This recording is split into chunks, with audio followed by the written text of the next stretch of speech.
Hey, my name's Ruud. From Walla Walla, I guess. I went to Upper Columbia Academy for high school. Been here at the university the last 3 years, so it's kind of like home.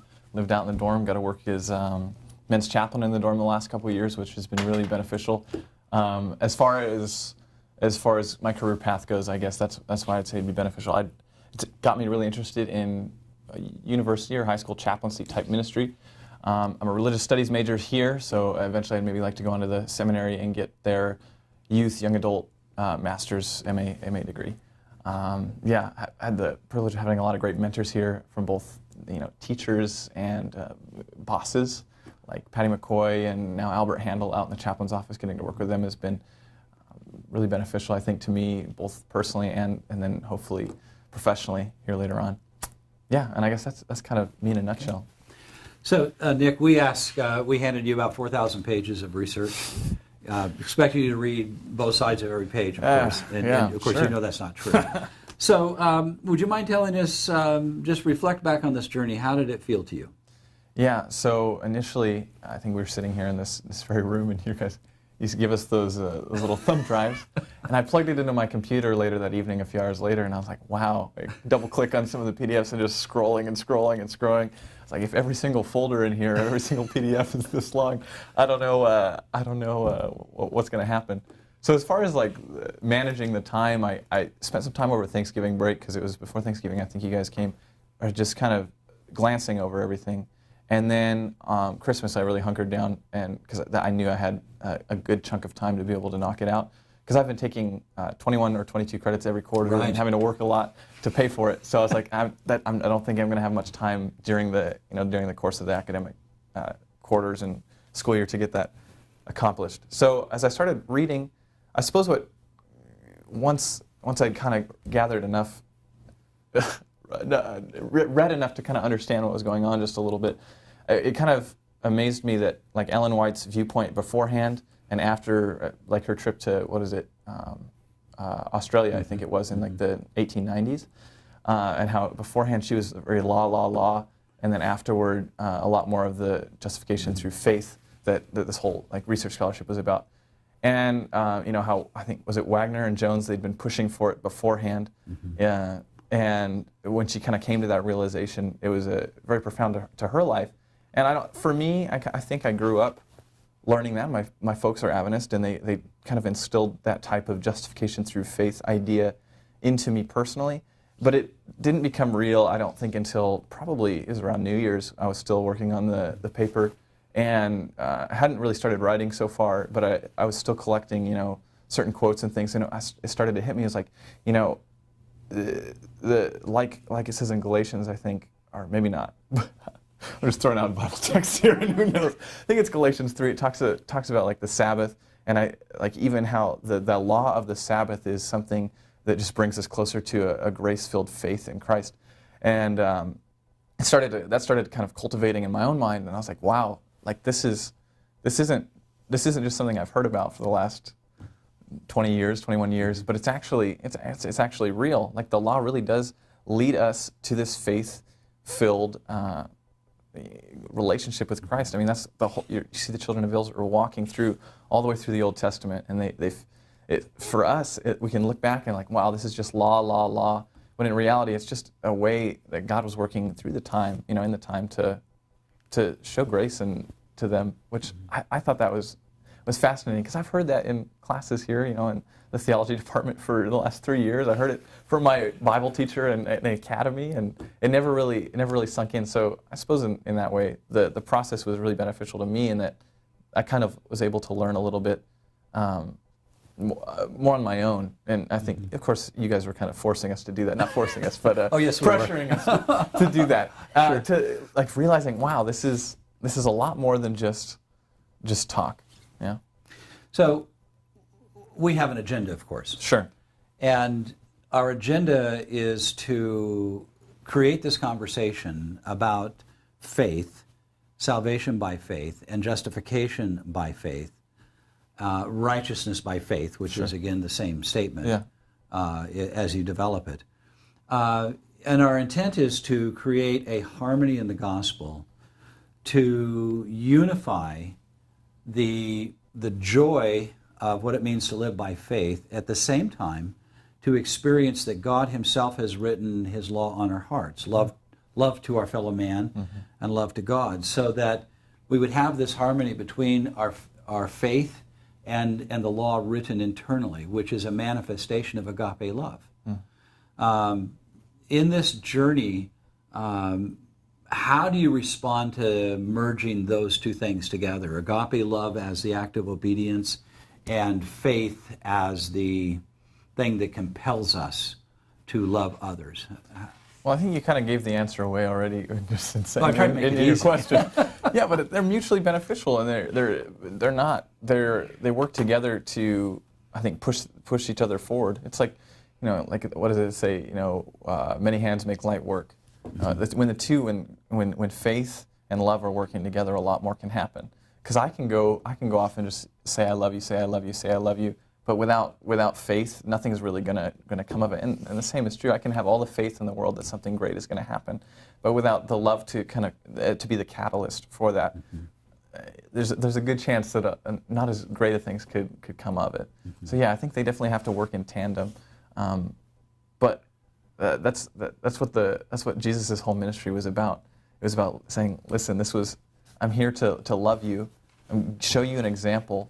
And if you have faith that this system of mine will work out, you will learn to love yourself, love each other, and love me better because of it. And that'll just make the world a greater place. And I think we see that often, not all the time, in Christian, the Christian faith tradition, that when love really is the center and that faith is pushing it on, and they're working in tandem, that a lot of good can happen. We live in interesting times. I know a teacher, a Bible teacher, that, and he teaches junior high class. Sure. And what he shared with me was this. He said, I introduce justification by faith at the beginning of the year.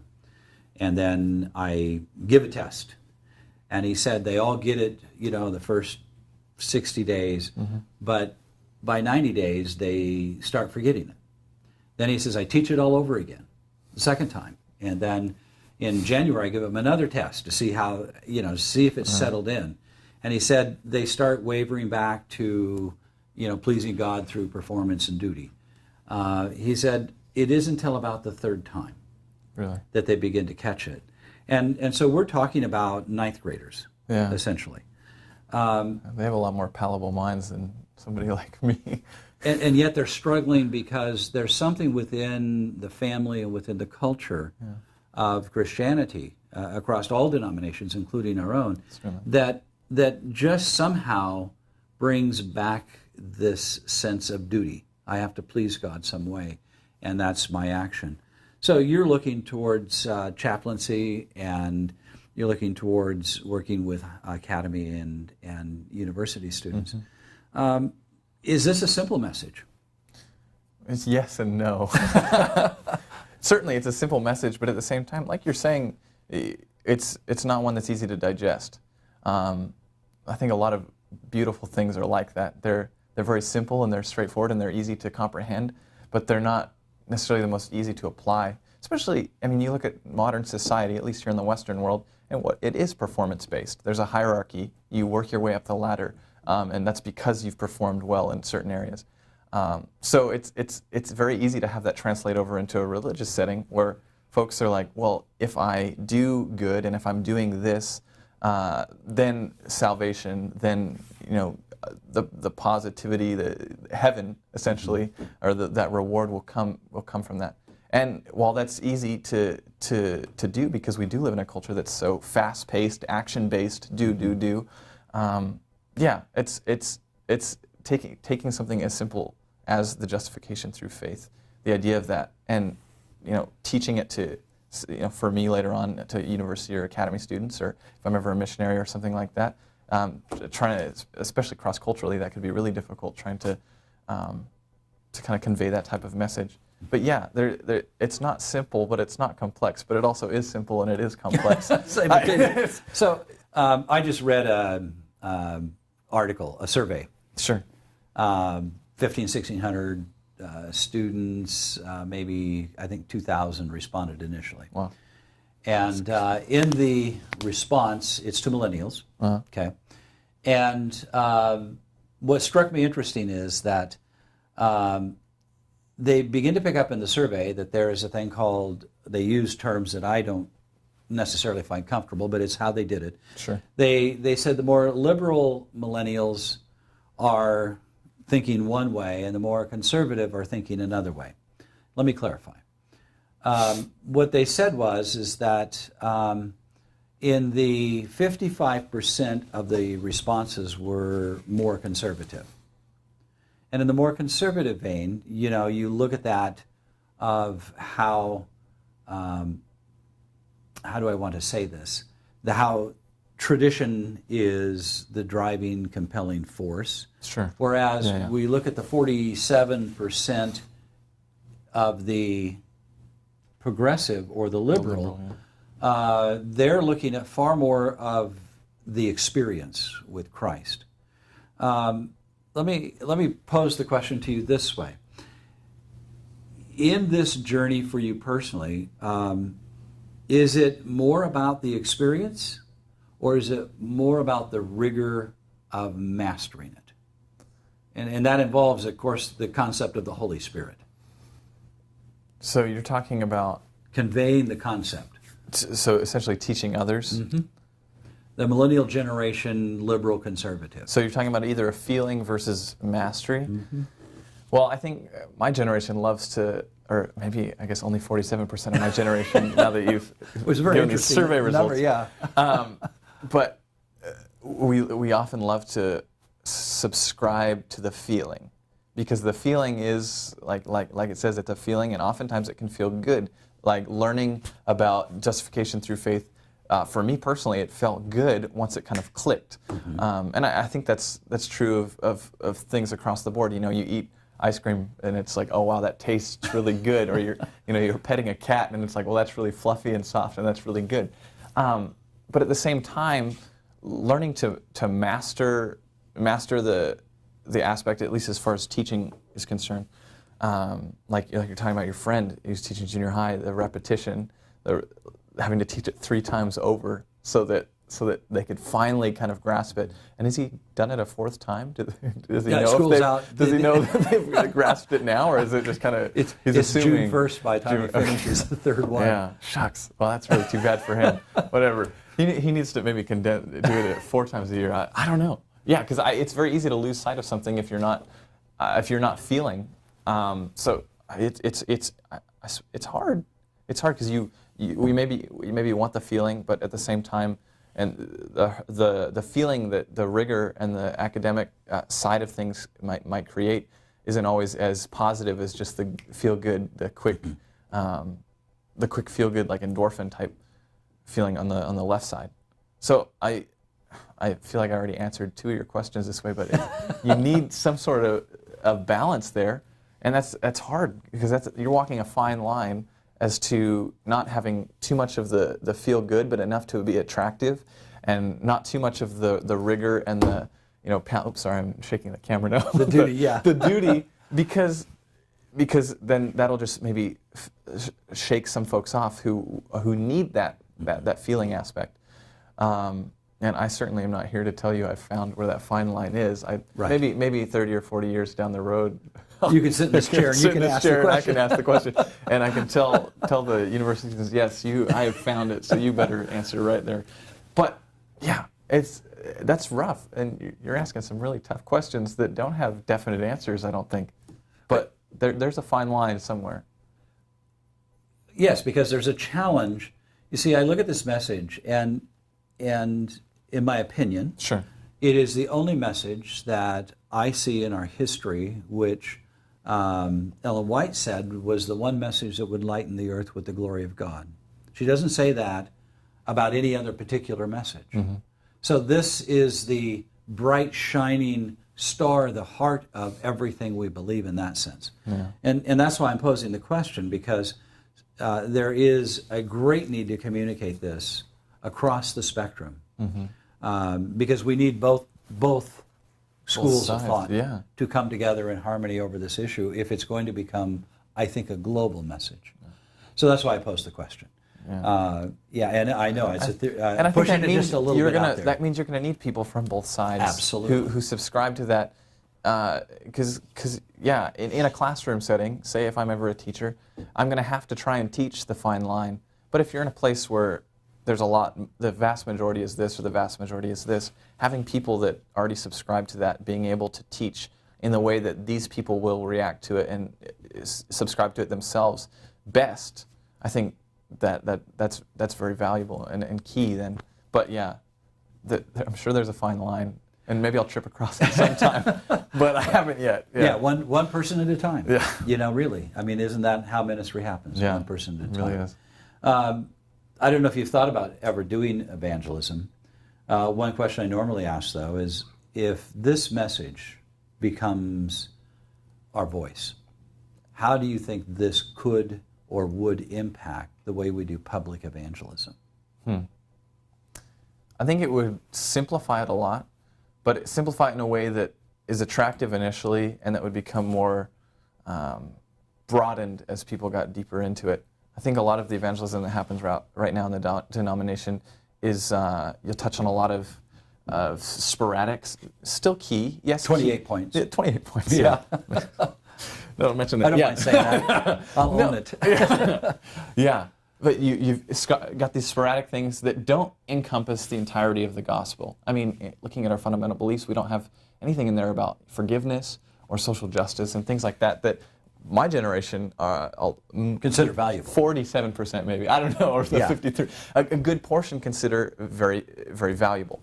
And that's not to say that the others are bad, but it's difficult when there's no sense of structure to understanding that. And yeah, I think that the gospel of justification through faith could be a very good starting point as far as understanding the rest of the truth the Bible has. Because once we understand why, like why God loves us so much, why we have the opportunity to be saved, and how that's possible in all reality, I think everything else will eventually fall into place. But yeah, it's just a matter of finding something to be a catalyst for that. Yeah. I haven't had an opportunity to read your paper. Okay. So, in this journey for you, we ask you to look and consider the nature of Christ, which can be highly controversial or the best news in the whole world. Yeah. Okay. My intent wasn't to make it controversial. My hope was that it would make a cohesive picture of Christ. That we need a Christ who is both the Son of Man and the Son of God. Yeah. How was that journey for you? I don't think it necessarily was anything profoundly new. That was something that that it didn't stick out to me as something like the whole gospel of justification through faith. That was kind of like it was a bit of a shocker, even though I've heard it a lot. But I think the dualistic nature of Christ I'd heard a lot, and it was something I accepted, and maybe I didn't. Maybe I still don't even fully appreciate it, but it wasn't necessarily a big shocker in the whole realm of things. While I think it's very important that we have to understand that Christ did go. He was tempted. He did experience a lot of the nasty things that we do in this life, but at the same time, he has the ability to be that all perfect being and the Creator and everything, and yet he's able to empathize with us from that position because he's been in our shoes essentially. So I think that's very important, but it didn't. I don't think that really stuck out to me as much as maybe you wanted it to. My intent and our intent as a board was to create a journey to find the strengths of both his humanity and his divinity. Yeah. That we need them both. That we need a holistic Savior, that's full of good news. One other aspect is in the journey, and I'm not sure again where you went in all the direction, but there is this concept: he is the Lamb slain from the foundation of the world. That he, prior to Eden, had already entered into the ability to redeem humanity. First evidence of that is that when Adam and Eve ate the fruit, they did not die the eternal death immediately. Sure. So there is this benefit. That concept of Christ the Lamb slain from the foundation reaches down to the end of time, to the second coming, which means that he has already owned all of human failure. Yeah. Which is a very interesting concept. Yeah, it was a beautiful concept. Yeah, go ahead. Yeah. Yeah, because that means that everything I've done, everything you've done, doesn't, it matters, but it doesn't. You know, it matters in the sense that it's shaped who I am and it's shaped who you are and you are, but at the same time, having that faith and progressing on that journey of orientation towards Christ, it means that we've been given that gift, even though we're terrible. Well, there is truth to that. even though we're the epitome of evil in a sense, that we subscribe to evil daily. Yeah. Very interesting. So then how do you think that might affect personal evangelism? I mean, if you're meeting someone and you know that Christ has already paid their penalty, he's already accepted them into himself from Calvary, from the resurrection, do you think that might impact and change how we dialogue with others outside of our faith? Does it make it simpler? Yeah, so I've been thinking I'm going to go off on a little tangent and then I'll come back. It's yours. This is I've your been time. thinking particularly, ever since doing the paper, the majority of it over Christmas break, about parenting and what that will look like, trying to epitomize this gospel in that context. I'm planning on getting engaged this summer, so I'll ask my girlfriend to marry. Don't show this video to her yet. We don't want to surprise. We're going to get the name. Yeah. So I'm excited about that and our future together. And we've been talking a lot about, we've been reading a lot of parenting books and things like that. And there's a lot of like discipline and these tactics and things like that. And a lot of it's great stuff. But after doing a lot of the research for the paper, I was looking and I was like, Jesus loves no matter what. He gives us the greatest gift we can imagine, which is his love, no matter what we do. And all we have to do is believe that he's given it to us and it's ours, And that it's like, how do I translate that into being a parent? I'm 21 years old. The only real experience I have with parenting is what my parents did to me. You have a PhD. You have a PhD in that from 18 years of being parented. Yeah, maybe. That'd be great if I could get somebody to give me an honorary doctorate for that. Yeah. For $7, we'll do it. So I'm sure I can find a website that would get that for me. But it's like, how do I love my children unconditionally, which is impossible as a sinful human. But how do I attempt to love my children unconditionally while at the same time having some sort of a structure that gives them understanding of what my love is, because that's what Christ did. The whole idea of the law was to give his children a better understanding of who he was and why he was so loving. And I think that's beautiful. But do I tell my children, all right, you can't commit adultery, you can't steal, you can't, don't lie. Now don't lie. And then, make sure not to cuss out mom or dad, and then just expect them to love me. Like, I understand that there's a lot more to that. But then in personal evangelism you're talking about, like, I see them as fairly similar, and that's why I brought up the whole parenting thing, is because my children, yes, they'll be raised in my home with my wife, hopefully, and with each other as siblings, and hopefully a dog or a cat or something. That could be fun. But they're brand new to this whole idea, and while they're being shaped, their minds are being shaped by my wife and myself and our church and whoever else is involved in their lives. There's still that element of they're brand new to it, and they have to understand it for themselves, just like somebody you might be trying to convert, or some sort of a new Christian. And it's like, how do you take these baby steps that the law kind of is, these baby steps of the law, and translate that into learning that love is all that matters, Christ's love, and that being translated into them loving themselves more, each other, those around them, and Christ. That faith in that redemption in the grace of Christ. Like, how do I translate that over into parenting? Yeah, so that's a question I still have. So theologically, in parenting, the law may be more of a hedge. Yeah. Which is actually a Hebrew term. It may be more of a hedge than a duty. A boundary. Interesting. Something safe. But moving on. Write that down. Just process that. Entertain yourself with that. Okay. Okay. And I don't want you to answer this, but the ultimate question is how does God discipline you? And we'll just leave it at that. Because He's your Father. Yeah. So He does. Mm-hmm. It's interesting. That is a life journey I just offered to you. Thank you. Enjoy it. Okay. I'll chew on that one for... So in this journey, you look down the road. How do you see when you're professional and you're going to run into administrators who are not going to be in agreement sometimes with this? You're going to run into coworkers who are going to be either for it or against it. How do you see yourself in the middle professionally, keeping centered on this message and being able to stand in the middle? How do you see that challenge?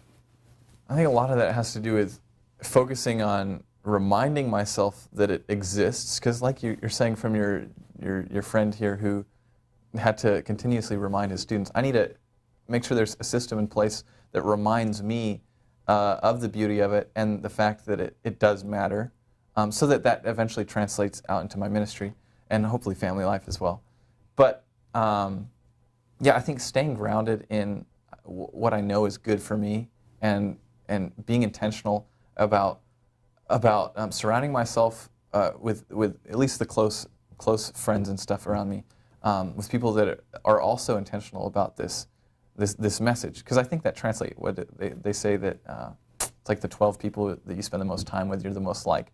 And so if I'm picking individuals who are also passionate about this and are also passionate about being intentional about it and in their ministry, whether or not that be some sort of a professional ministry like we see some sort of a clergy or something like that, but being intentional about it in their daily life, I think that will certainly be a great catalyst for me personally, as far as making sure that it is translated over into my daily interactions with other people. But at the same time, it'd be very easy to slip out of that, because we do that all the time with everything. We have a nature. Yeah, it's really too bad. It really is. But we're forgetful, or we are intentionally forgetful, or it's just being a human is great, but it's also terrible at sometimes. Yeah. So, Nick, what would you want to say to our board? Yeah. You've been on this journey. You went through it. Thoughts that you might have. Well, reflect on that just a bit. I think first off, thank you guys, who are the board and the donors, and you two as well, for being intentional about it, like I was talking about, and surrounding yourselves with people, it sounds like, at least on this board, that are also being intentional about it, because that's what gets something going, as I was saying earlier. Because I think something like this, it's very important, but it also could die off, because it's so simple and it's so easy to lose sight of, I suppose, because it's kind of like it's always there, and it's like, oh yeah, that exists. Justification through faith exists. So surrounding yourselves with people who have been and are intentional about this message, I think, thank you for doing that, because something like this wouldn't exist, and the learning that's happened in my life, and I'm sure in the lives of a good number of other students, may not have happened. And then lastly, I suppose as I'm pursuing a career in ministry, and like I was saying earlier, surrounding myself with individuals who are also passionate about this, I think that's how something grows. Something naturally grows by one individual or two individuals teaching, and then so on and so forth. You see that in the Gospels. Jesus had his disciples, and I'm in no way saying I'm Jesus or anything by having disciples and teaching, but like claiming the gospel as truth for yourself, letting other people around you claim it as truth for themselves, and so on and so forth. So I think what I'm saying in a nutshell is it's great to see that you've done that and are doing that for people like me. And if I can do that for someone else, and they can do that for someone else, I think what you're doing is a success. Okay. No matter what may come of the monetary side of things. Yeah, that's right. Okay. Thank you. Appreciate that.